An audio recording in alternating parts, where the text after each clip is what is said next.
if the key to resilience isn't avoiding life's mud puddles, but driving straight through them? Welcome to PhD with Women on It Hack the Future. My name is Beata Young, and today's PhD Positivity Hack delivered will be by Laura Elliott. Topic: storytelling that matters, uplifting voices that need to be heard. Episode 184 starts here. Let me remind you, this is a grassroots community that focuses on women on IT, an inclusive forum of women in technology, startups, and female leaders who are supported by men as well. And I bring heart to that hustle because empathy is my mojo, and empathy is critical for storytelling. In this episode of Positivity Hack Delivered, we sit down with Laura Elliott, a USA Today and Wall Street Journal best-selling ghostwriter, award-winning screenwriter, and daughter of an immigrant. Laura will share the riveting story behind her memoir. We'll also explore the metaphor of the mud puddle, those messy, unavoidable life moments we all try to swerve around. From mental toughness and choosing joy to trusting in your inner wisdom, Laura offers insights drawn from her personal and professional life, helping others tell their most vulnerable stories. Whether you're navigating a personal upheaval or seeking inspiration to write your story, this conversation will move you to see your own life in a new light. Laura, where in the world are you joining us from? Hi, Beata. I am in Santa Cruz, California, on the shores of Monterey Bay. Beautiful location. I'm joining from Warsaw, and this is a recording, so unfortunately, no live questions today. However, let me start with a memoir question because it centers on the mud puddle metaphor, those messy moments we try to avoid. Can you share a time when plunging into this proverbial mud puddle revealed a hidden strength you didn't know you had? Well, yes, I can. There have been so many times where I felt like there was a big challenge, which is the metaphor for the mud puddle. I, in my own life, had to persevere. I think it's very common that we have to be our most courageous when we're at our weakest. And when we're weak, we're a little bit fearful, and for me specifically, in the memoir that's coming out in August about me and my dad, I was telling his story about being a prisoner in World War II and the truth behind his experience when I also had my life fall apart and I was trying to get over divorce of 28-year marriage. And I had to bring all of my courage through that experience to see the opportunities that were there for me, even though maybe I would have thought, oh, I don't have enough money to research this story because it's in Asia, in Indonesia, in Japan, and in foreign countries from where I was, and oh, I need to do this, I need to get a job, I need to have all these things, my ducks in a row. And so I was frightened. What is my future going to be? I had heartache. I didn't trust myself in terms of love. I thought I knew what love was. Now I don't know what love is. And you just freeze. And sometimes instead of going ahead and getting through this turmoil, you go to the side, you go somewhere else, you try and take a shortcut. And in Africa, I had learned that a very wonderful lady named Michelle Telford was telling a story about living in Tasmania. And it was a metaphor for me to get through this time. And basically what happened was they would be living as, a family, and there would be terrible storms and terrible rains, and there'd be this huge mud puddle that they would come across in the bush, in their Jeeps. And they really had no other way. They couldn't go around it, because if they went around it, the mud on the edges it's very, very sticky. And so the Jeep would get stuck on the edges, right? So going around, even though it's very tempting because the middle is very scary, you don't know how deep it is. Going around it is sort of, you think it's a sure thing, but you'd get stuck and you'd be there for days and have to abandon your car. But when you go through the middle, the water has really compacted the soil. So the best way to go through is to just drive through and just take a breath and go.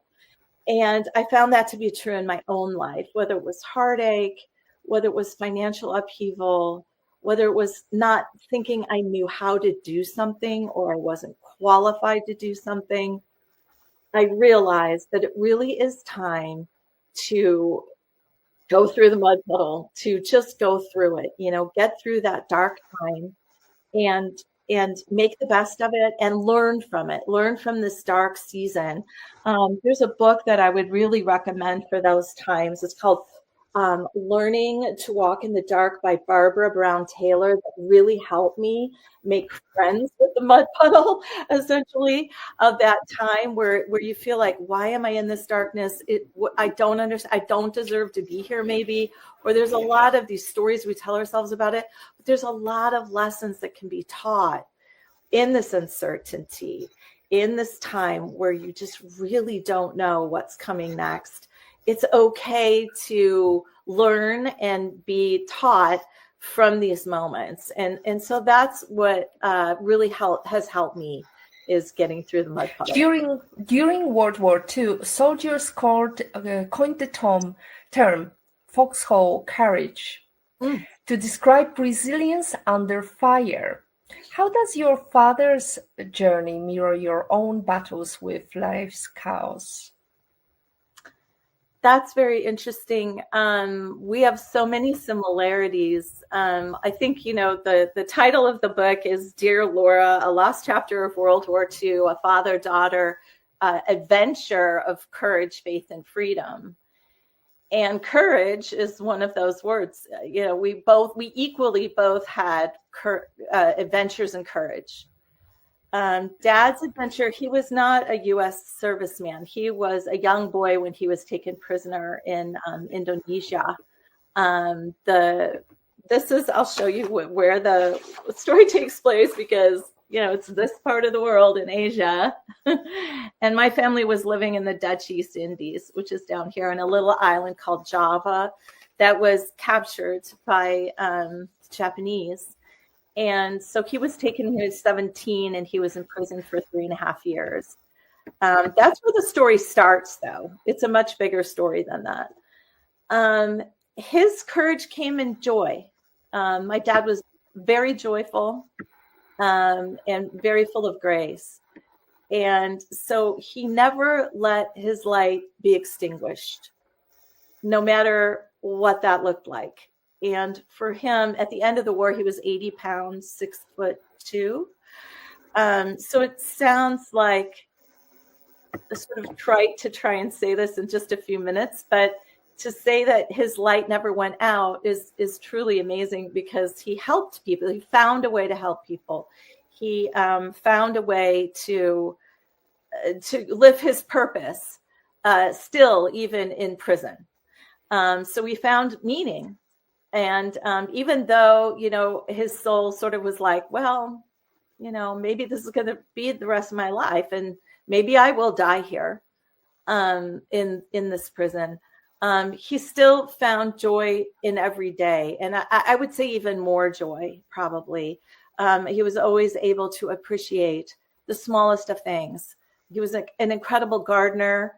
I would never know why, but it was so that he could eat and grow food, so he wasn't ill in the camp. So, there were all these amazing traits that my dad had with incredible backstories. And one of the very simple things for me was to take inspiration from his courage in my own life, to have that kind of joy. So you've ghostwritten for leaders and survivors. Your father was a survivor. What's the unexpected thread connecting all these stories, and how did writing them reshape your own understanding of courage? Yeah, I think I write for minorities, women, and I really entrepreneurs, and also for uh, you know marginalized people. And I think the common thread really is that we always start in a place of not really understanding how powerful we really are. And it's the story of understanding and using that power to great effect. Um, I think most people that come to me start with an idea of what their story is. And what I really do is I help them understand themselves better so they can understand their message better, so that they can make a greater impact in the world. I think we understand ourselves to a certain point, but it's hard to see the larger themes of our story. And that's what I have the gift of doing, is I have the gift of being able to say, wait, this is a much larger story. You made a decision here. There's a decision there. Let's look at that and uncover it. So the story ends up becoming much bigger, usually and typically, than the story that's often told. And this is even true, obviously, in business. I mean, every story is an emotional ride. You are different at the end than you are at the beginning. And definitely every story, even if it's a business story, is a little bit memoir. I mean, there's a reason why we're drawn to the industries we are. There's a reason why we want to serve the people that we are serving. There's a reason why we want to use our voice. And this is another very common thing in all the books that I write, is that our voice has very often been muffled or been silenced in some way. Now, that's our choice. We do that for a variety of reasons. But often using our voice in a book is about empowerment, is about finding ourselves again. It's about saying, I will not be defined by someone else or a previous circumstance. I am going to now sit in my power and use my voice to illuminate what I need to for the people who need my message. And I think that is one of the biggest things that all my writers have done. And it's beautiful, and it's a huge transition, from when you first begin. You don't know at the beginning. And afterwards, you've just learned so much about yourself and your life and your mission. It's really a beautiful process. It's a beautiful process. However, it's so difficult. Something I heard so often from my mom: I'll tell you everything and you'll write it down because I don't know how to.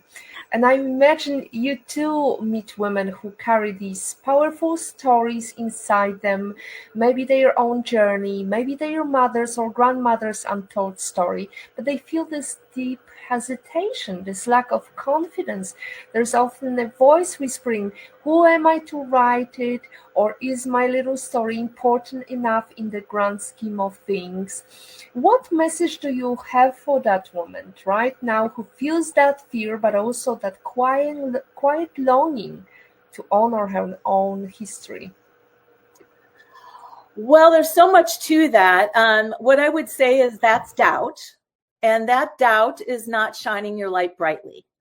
That doubt is coming from another place. And I'll just share a story that's in my book that's very powerful. I was in Brazil with my friend Tatiana, and we were in Sao Paulo. And we had gone to the Corcovado. It was beautiful. We had an amazing experience there. And typical me, I wanted a special memento, so I'm looking for all the cheesy Corcovado statues, and I'm just like really hitting up all of the tourist traps. Like, and Tatiana is Brazilian. She's kind of like, oh, okay, Laura, did you find it? Like, she's kind of like, okay, let's go to the next one. She was really patient with me. And so we looked at them all on the top and we looked at them all on the bottom and of the statue when you get down to the street level. And I hear this little voice, and this lady says, are you American? And I said, oh my gosh, yes. I turn around, and there is this sweet little a ballerina from Mississippi, and I'm sorry, Missouri. And she said would like to invite us to the ballet that they're dancing there in the city that evening. And I said, oh my gosh, that's wonderful. What are you dancing?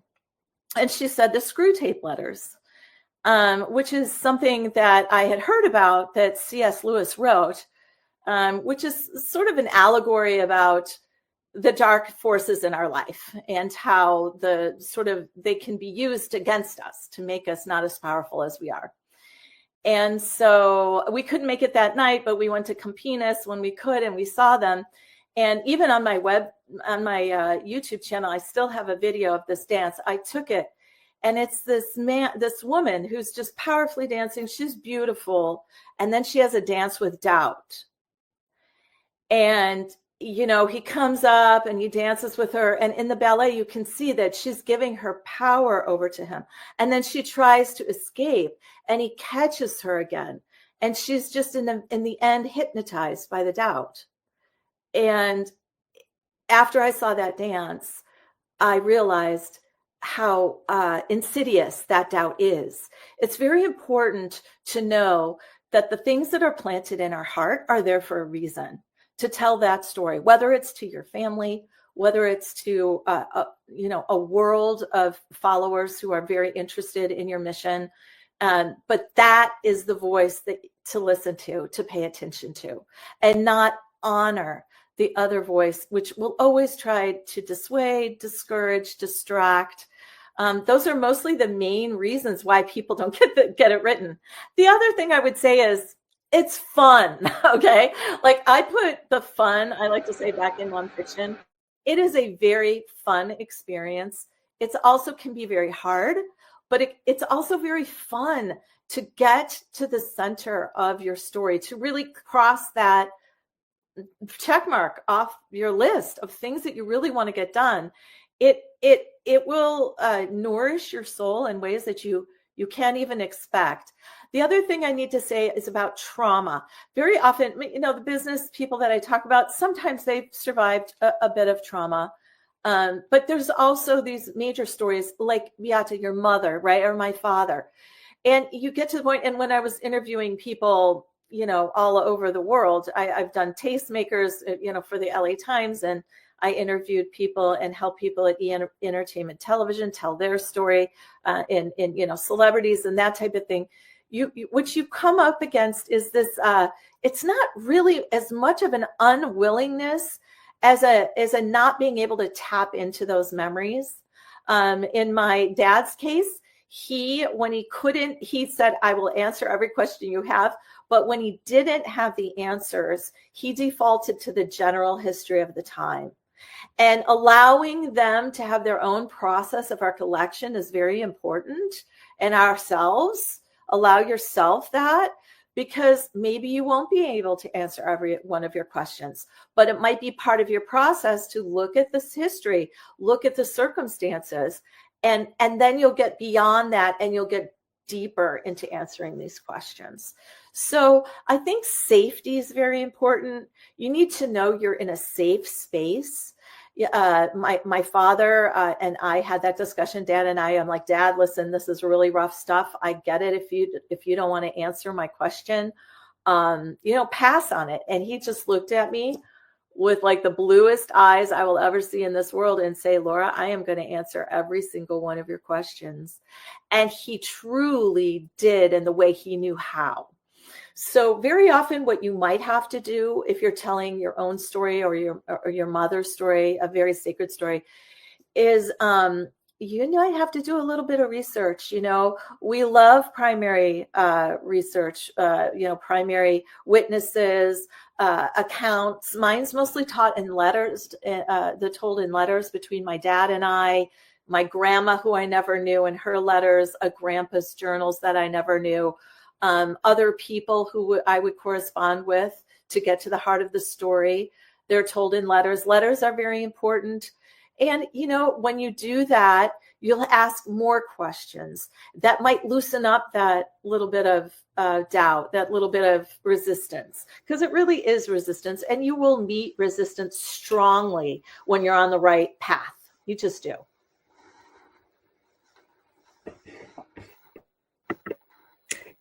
Oh, we are back.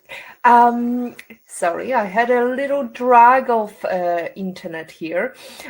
You say joy is a choice. Viktor Frankl wrote Man's Search for Meaning in Captivity. How you talk about feeling comfortable and feeling safe environment. How do your clients' stories of survival echo this lesson that everything can be taken but our attitude? Yes, I wrote a screenplay for an adaptation. I adapt books. I'm also a screenwriter, and it was Beyond the Rivers of Babylon, a survivor of the Barhud, which is the Holocaust in Iraq. And he was a young boy who escaped in a river, on a river, and he was smuggled out of Baghdad at that time to live a life of freedom, first in Iran and then in Israel. So it was a brutal program where in April, where so many Jews died. And it was during the Passover, it was even during their holy days. And again, you've never met a more joyful man. Joseph Samuels, this is his name. And he is just, at the beginning of the screenplay, he's in prayer with his wife, who's been married to for 63 years. And the prayer is about thanking God for the ability to see, for ears and the ability to hear and listen, and the ability to speak and be understood, and just the basic, simple things that we all take for granted, all of a sudden are now just front and center, not taken for granted. I mean, my dad's story started with these benches. My dad made these benches with us when we were kids. I mean, these benches, we just made them. It's just like, oh, we're just making this bench. You don't know why. You don't understand what they are. You're just, it's just something your dad does. I'm sure there's a thing your dad used to do or your mom used to do. I mean, maybe it's baking cookies or whatever, but there was a story behind it. And my daughter was one, and it was her first birthday. And she steadied herself. She had made the bench with my dad too. So he made it with us. Now he's making it with his grandkids.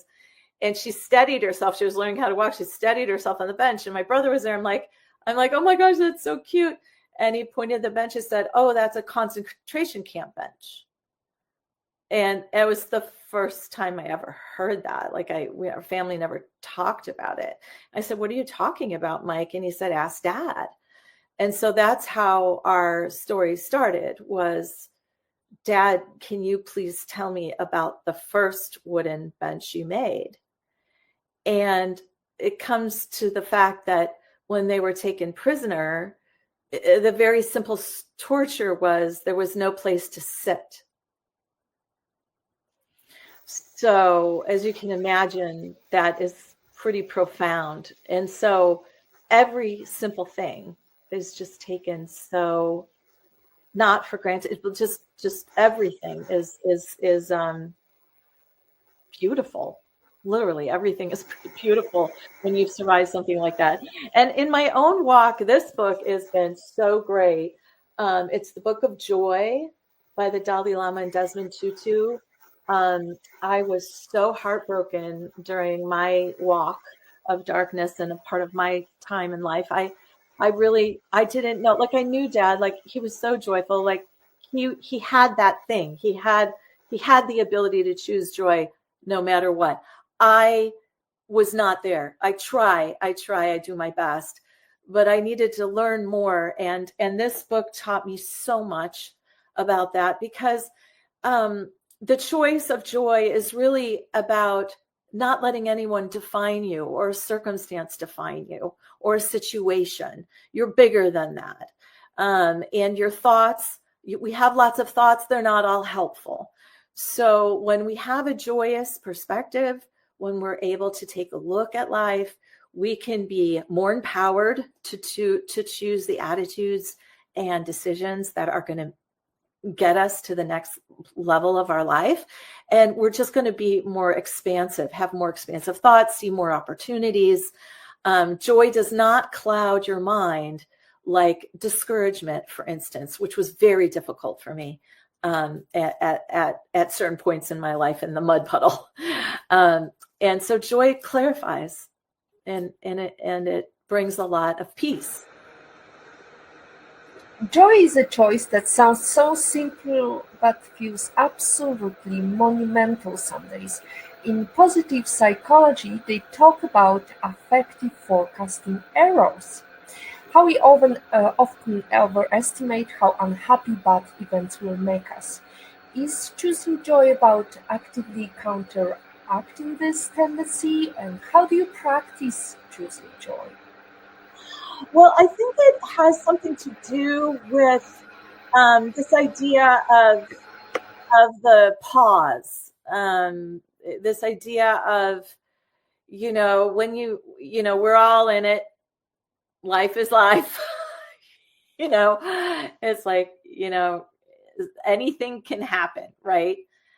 But I love this idea of pausing, to give yourself space to be able to really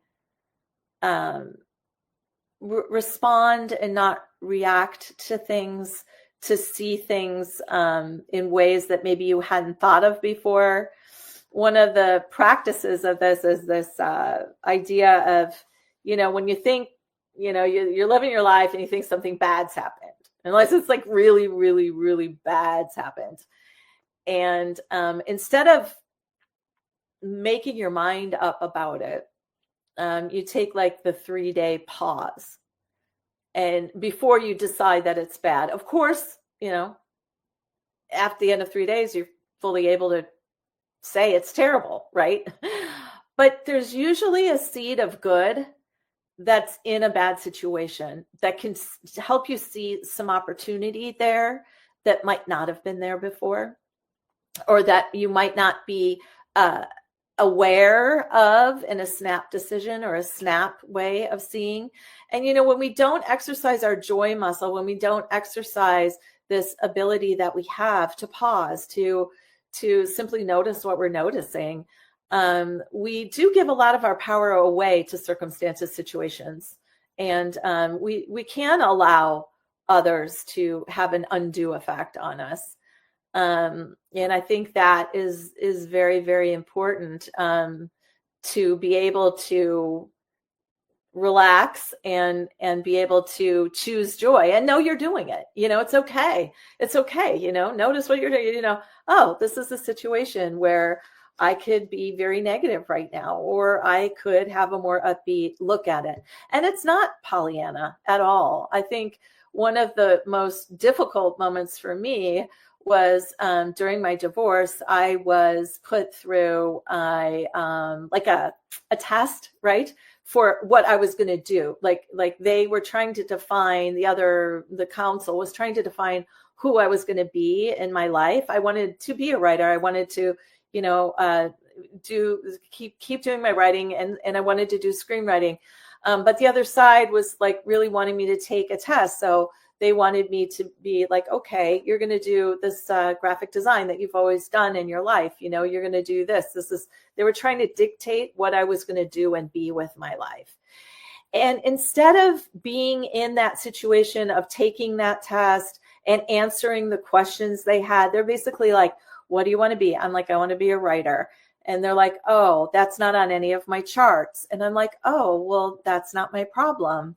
And, just kind of responding in a way that was like making it more fun and a little bit freeing. I got through it in a way that was very empowering, because I wasn't going to let my life be defined by the outcome of a test that somebody else thought I should take and a job that somebody else thought I should have, even though there wasn't a clear path forward at that time with how I was going to make my life be what I had dreamt it to be. And that's why vision is so important in our life. If you don't have a vision, then you don't know what you're going for. So the joy is maybe a little elusive, So when you clarify your vision, I think that is very, very helpful. Because when you're making steps to get to what you love, joy comes. You say there is a surprisingly easy, tough. Now we hear so much about resilience, grit, mental fortitude, often presented as this incredibly hard climb. Psychologists often link resilience to things like strong social support and cognitive reprisal. Is your easy way something different? Share your wisdom with us. About resilience, I think that resilience can be pretty hard fought, actually. I don't know that anyone is resilient without having gone through at least a mud puddle. I wish I could be like, you could go to the store and buy some resilience and you're fine. But the experience of going through something like that is in my walk something I never do alone. A lot of people have belief in a higher power, and that's basically what my strength comes from. It is not mine alone. It is something that I believe that's bigger than me, that gives me the ability to use my intuition and my intellect in ways that help me overcome very difficult circumstances or incredible odds.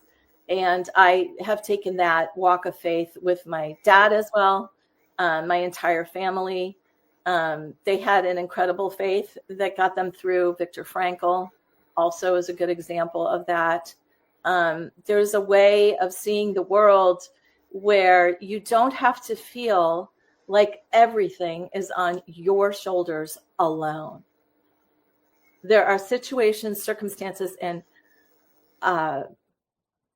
all kinds of things that can happen to us that we can give over to that higher power. We can give over to the universe that has much more ability to help us find solutions and get the kind of aid we need. At the beginning of my story, I'm in Los Angeles, and I am about to go on this incredible research trip that I had no money for, that I figured out a way to go. I previously never taken more than 2 weeks vacation in my life because I was working. And I'm going to take 5 weeks. I'm going to go to Australia and Indonesia and research some settings of the book. And I'm at a winery at a 60th birthday party for a friend. And it's a huge event. There's lots of people there. And I don't know everybody. I just know a few people. But it was wonderful. And it's time for me to leave. And this older lady came up to me. And she said, I've been wanting to meet you all night. I know you're taking a big journey. And I want to let you know that I have a prayer that I think you're going to need. And I was like, oh, okay. I thought maybe she had a little too much to drink. I thought this should be interesting. I'm like, okay. But very kindly, I listened to her. And she says, a very simple prayer, and it's changed my life. And I said, okay. And she said, I want to pray it with you. And she said, Lord, bring me the people I need and bring me to the people who need me. And we prayed that together. And I took that prayer with me. And that's what happened. I was taken to places and people who would know things that there was absolutely no way of me knowing, to put the pieces of the bigger story of my dad's POW experience together that he didn't even know. So it's just a beautiful idea. And it's a beautiful thing when we realize we're not alone. We truly are not alone. Whatever that looks like, whatever you call the higher power, if you call it the universe or whatever, there nature, there's wisdom all around us, and we are not alone. We are not alone. Schindler's List red coat symbolizes hope in despair. What's your visual metaphor for your resilience? I'm so glad you asked me this. It's called A Little Bag of Hope. And after my dad died, which was very difficult, obviously, for me, because I didn't get the story written in his lifetime. And that was very difficult for me. I had a very dear friend, Tatiana, again, the lady from Brazil, who I had met, and she invited me to come to Brazil. I was rebuilding my writing career and needed some time. I couldn't write the book anymore. At this point, I've been writing the book for decades. The book actually has taken about 39 years to write. And it will be published in August 15th. Finally, but there was just so many starts and stops. There was technology and all kinds of things I had to sort out. And so I was very tired when I got to Sao Paulo. And I realized that I forgot to pack my underwear on the plane. And so the first thing we did when I landed in Sao Paulo was go to a mall, and, I got my underwear.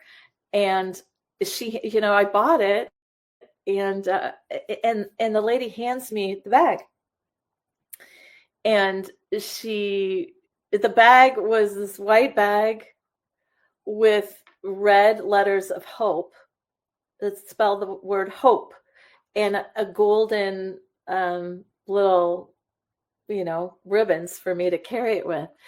And I turned to Tatiana and I held the bag up and I said, "I've got a little bag of hope." And she stepped outside of the store and she pointed to the marquee and she's like, "That's the name of the store." And I was like, oh my gosh. And it was just so lovely because I needed it. I mean, I was just really at the bottom, one of the bottom times, probably. There were many, but that was a pretty bad one. I just helped my mom through Dad's death. They've been married 62 years. I still didn't have all the answers I needed. He obviously, our earthly relationship was through. And she didn't want to go on. How do you have a second chapter when you're 89 years old, in life? So really helped her through her mud puddle. My daughter had broken up with her boyfriend. I was helping her through her mud puddle. And I was still pretty in mine. I was just newly divorced and working things out. So, I was kind of like, maybe the story won't get written. I'm just like, maybe it was just too big for me. But I would discover on that trip in Brazil, it was just the beginning. It was just the opening salvo of what incredible inspiration would be sent to me that way, to keep going.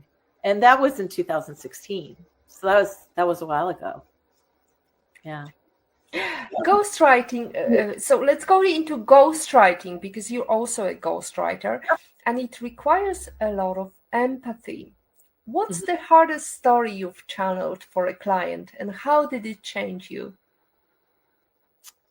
That's a tough one. Let me think. I think one of them was true crime.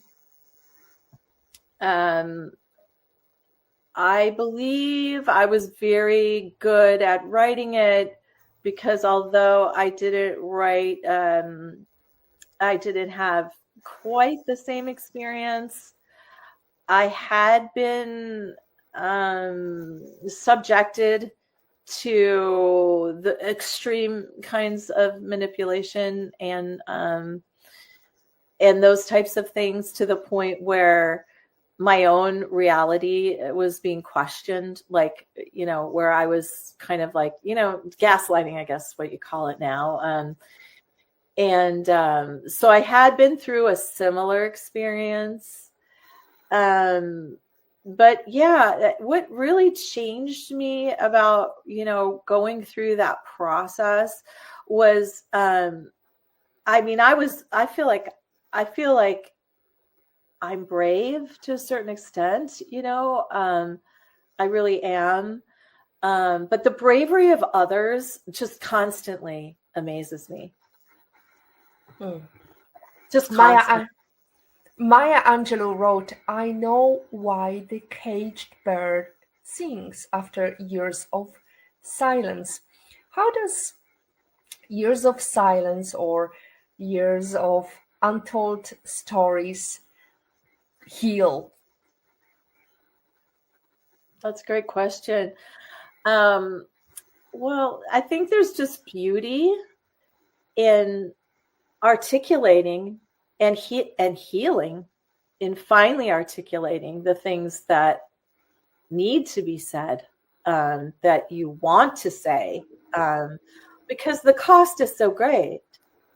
The cost is so great. And once you speak and once you learn what your story is and you learn what your message is, you don't want to stop, right? And I feel like it's visceral. These stories and the energy of the stories. When we keep them bottled up inside, I mean, Louise Hayes talks about it. Our physique suffers. And in my case, every time I had very serious silencing issues or, issues where I didn't feel I could speak, which was my own perception. Obviously, you can always speak. But I would always have some kind of malady. I had horrible heart situations happen. I had very bad digestive situations happen. So I think, it just feels better, right? It's the truth. You're honest. Being silent is a little bit not dishonest, but it's not being truly authentically who you are. So when you walk in, you own your power, you understand that it is your voice and that I am using my voice and you use it, you are healthier, you are stronger, and it's a muscle, just like using joy, right? Now you know how to sing, so you can't stop. They can't stop you, And now you're using your voice all the time, and it's very it's beyond empowering. I think empowering is one way of looking at it, certainly, but it's also healing. It's beautiful, because we're here to know who we are, right? And to be fully known or known as much as we want to be. And that's also a little bit about what I've written about is, and this is an issue when you're writing, right? Like, how much do I put on the page? What do I want to say? What don't I want to say? And you don't know until you do it. Like you can't, we wear so many hats as a writer. We wear a creative hat, we wear an editor's hat, and then there's a publishing hat that a writer wears. Well, the creative hat is you don't want to edit anything. You've got a story, some things you've kept in, some things you don't know how to say. So we're going to say everything. We're going to go there. We're going to go there. Okay. And then in the editing part, when we're creating a narrative, some things we might need, some things we won't need, some things we won't want to have on the page. That's absolutely fine. It's such a part of writing. So you just peel it back, right? It's like Michelangelo. He has the marble, and he takes away some of the marble. Well, you've got the marble of your story. You've got the beautiful marble of your story that needs to be created. And then you can pare away the things that you might be either uncomfortable or not wanting to share. But these things don't stop you, right? And that goes back to the true crime that I was writing about. You just really, you write everything down and then you pare everything back, and it's just a beautiful process. It's a building up, and it's also kind of gives your brain a little bit of permission to be you. It takes the pressure off. It's like talking to a friend. Okay, that's how I work with people. We get on coffee talks every week, and I've got my coffee here. I haven't drank it yet, but it's right here. And it's just a way to, to go about having a conversation. Pretend if you're having a really hard time writing the book, pretend you're talking to someone over coffee, whether that's your mother, whether that's your sister, a trusted friend. Just pour yourself a cup of coffee and start talking to them. I know some people feel much more comfortable telling their story on a phone recording. Not everybody writes. So there's all kinds of ways to tell it. Anne Frank's diary sold 30 million copies. If you could give every listener one sentence to write at the start of their own memoirs, what would it be? That's a great question. The day my life changed,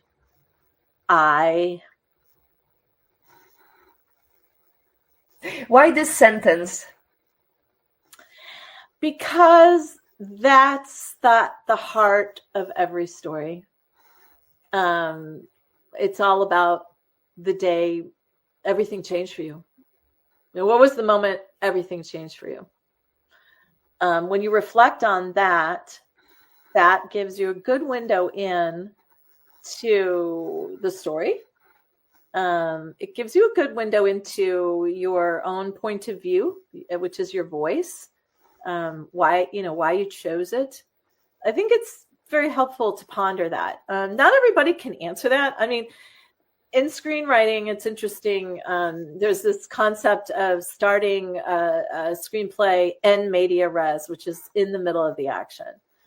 And I think this, of course, the movie that does that, I think the best and the funniest is Raiders of the Lost Ark, where Harrison Ford's character is being chased by that giant boulder. We don't know him.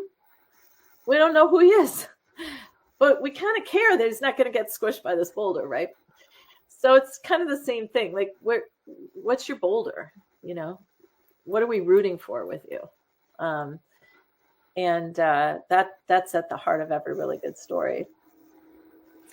And the heart of a really good story is a story written by Jamil, who's joining us today to ask some of her most pressing questions. So over to you, Jamil.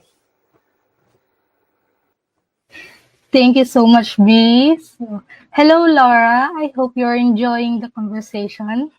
I am. Thank you, Jamil. I hope you are too. Yes. So, your story about navigating those tough mud puddle moments in life is so powerful. Thinking about that resilience you've shown and considering your incredible journey as a writer and entrepreneur, what advice would you give to other women out there hoping to build their careers or start their own entrepreneurial paths?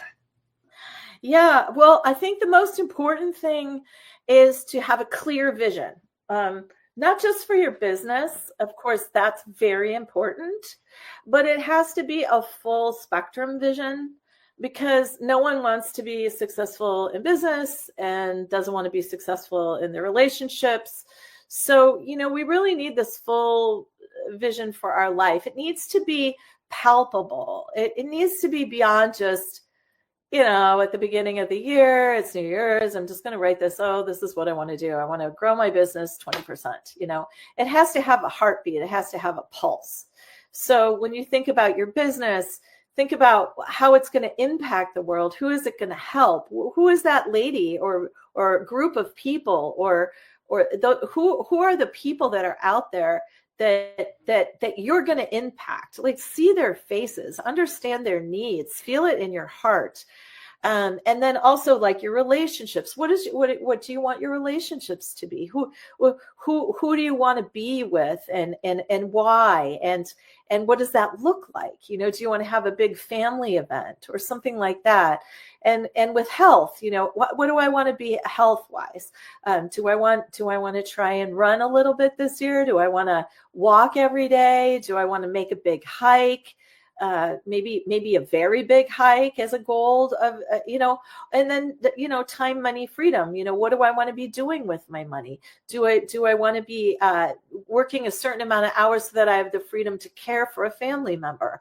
All of that impacts, because if we don't know what our vision is, then we can't get there simply. I mean, I think what they say is, if you don't know your dream, any road will get you there. So be very clear about what you love. Ask yourself, what do I love for my business? What do I love for my life?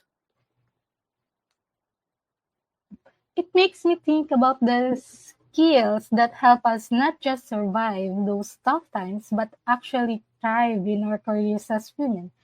Building on that idea of driving through challenges rather than avoiding them, what would you say are the top three soft skills that all career driven women, in your opinion, should really cultivate? That's a great question. For me, especially as a ghostwriter, and a mom, and a grandma too, is empathy. Empathy is huge. In writing, I write for people. I understand their voice. I write for them in their voice. So I really need to empathize with their walk. It's something I really align with very well. It comes very second nature. Along that is compassion. And the next really great one would be grace. And I think grace really allows us to get away from the idea that all our assumptions are right about a situation or something like that.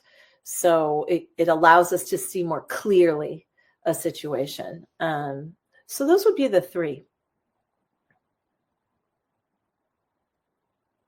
When you're faced with a specific problem, what's your go-to approach for figuring it out and finding a solution? Yeah, that is a very good question. I guess what I do is the first thing when I see a problem, this kind of gets to the grace part of the other question. When I see a problem, I ask myself, what is true? What is true about the problem? And the reason I do that is because I want to make sure that, again, that there aren't some assumptions clouding my vision of the problem. So here's the problem, and then say what's true about the problem. And then also what's really true about the problem. And then I go to actually prayer. I will pray about it and see if I can have my eyes opened in ways they're not, that I'm not prejudiced in one way or the other about going about it. I make sure to take the space and time I need to take care of it. Snap decisions, reactions are rarely wise. So, it's very important to respond and give yourself time to respond. So that's pretty much the way I go about problem solving.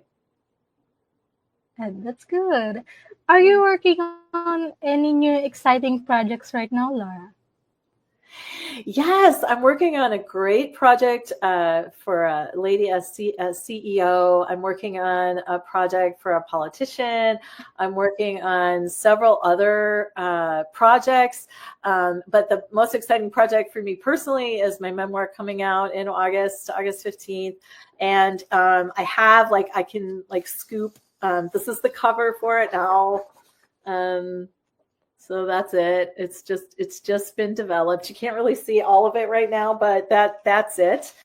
And I'm very excited about where that's going to go. I love the fact that the ability to tell a story is so universal, that we're all in the same process of telling our story. We're all the same about it. Essentially, we're all nervous about it. I didn't know how to do this story, and Sometimes it's hard when it's your own stuff, but yet I help everybody tell their stories, right? So it's very good to be able to know that it's all just human nature. All these sort of stumbling blocks that we have, they're very common and very human, and everybody goes through it. So we just need the tools to get through it. Eleanor Roosevelt once said, "Women are like tea bags. We don't know our true strength until we are in hot water." In life, how are you in hot water, Laura? How are you brewing? Well, I think I am brewing pretty good. I think that was the part that I was talking about a little bit earlier, where I think when I was brewing a bit, I think when people were trying to define me and trying to tell me who I should be professionally, that felt very much outside of, gave me less power, like they were choosing my life for me. I think when I stewed in that tea bag long enough, I found the courage to find my voice in ways I never had before. So I was kind of like, I was just okay with putting myself out there. I was okay with being bold. I was okay with understanding that, yeah, I am capable. I have the knowledge I need to do exactly what I need to do. And it started in that moment, and it developed over time. And one of the biggest things that I think was my struggle in telling my personal story, and then also in getting, some of the puzzle pieces together for my own life about love and happiness. I've since remarried, by the way, so I'm just very, very, very happy in that regard. Is that you just, you're just able to appreciate yourself and your authentic self more, and give yourself credit to know that you do have all the answers. You do. You have way more power than you know. You have way more power than you know. What is the number one book you can sit and think, "Oh, I wish I read before I started my career"? Yeah, that would be Brave Thinking by Mary Morrissey. She is just so gifted at being able to help people not only clarify their vision, but also think bravely and act boldly. So it's not just about clarifying your thoughts, but it's also about taking action.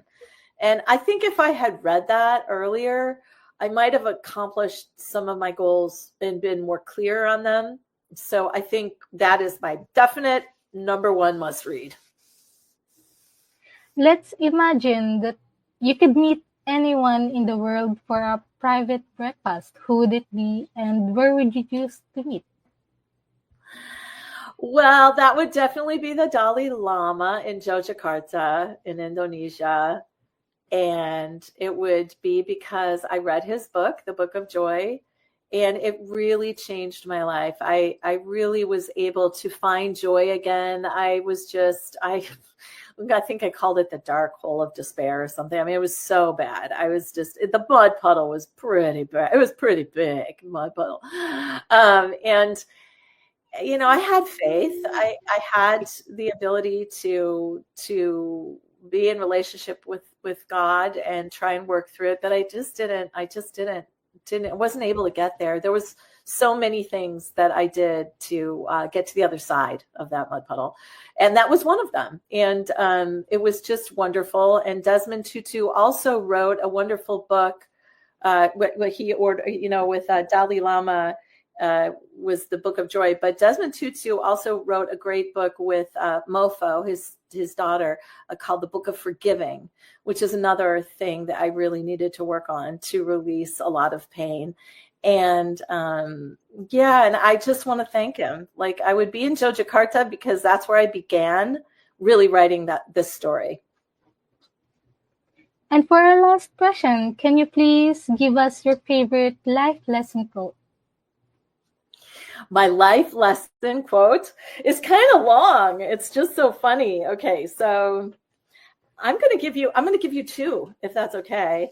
I have one from my dad, which is that the queen is the most powerful piece on the chessboard.